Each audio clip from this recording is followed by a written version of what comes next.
CTV News at 5 with Hudson Mack. If you're heading to the Dallas Road Beach in Victoria anytime soon, Animal Control is telling you to keep your distance from a seal that has washed ashore.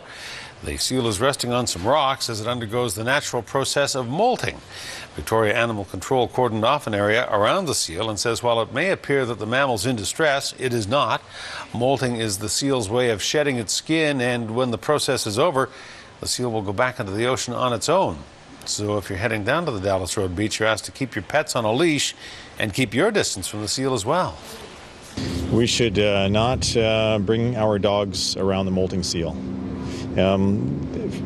It's not good for the seal. You're putting your dogs at risk also by having your dogs encounter the seal. They may end up on the other end of a bite, so that would not be good.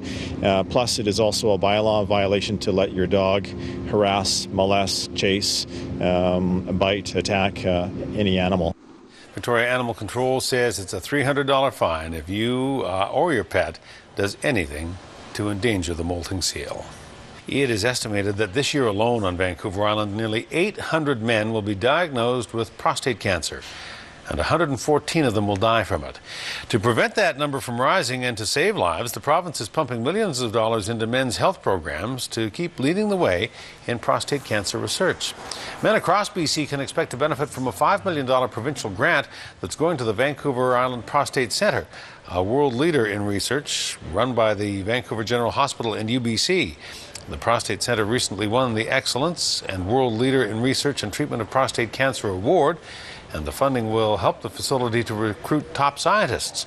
The province says it needs to ensure that BC remains at the forefront in diagnosing, treating, and managing prostate cancer.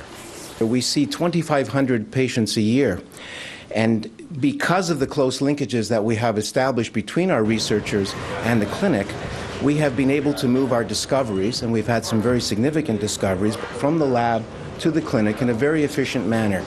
And in fact, several of our discoveries, so-called novel, targeted smart drugs, if you will, are already at an international level of research, are being proven around the world, and hopefully one day will become standards of care for men with advanced prostate cancer. Prostate cancer, you may not know, is one of the top 3 leading causes of death in Canadian men.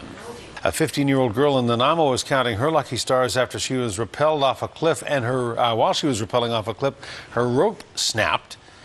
Emergency responders say the girl and a friend were rock climbing together on the Nanaimo River Road when the rope gave way.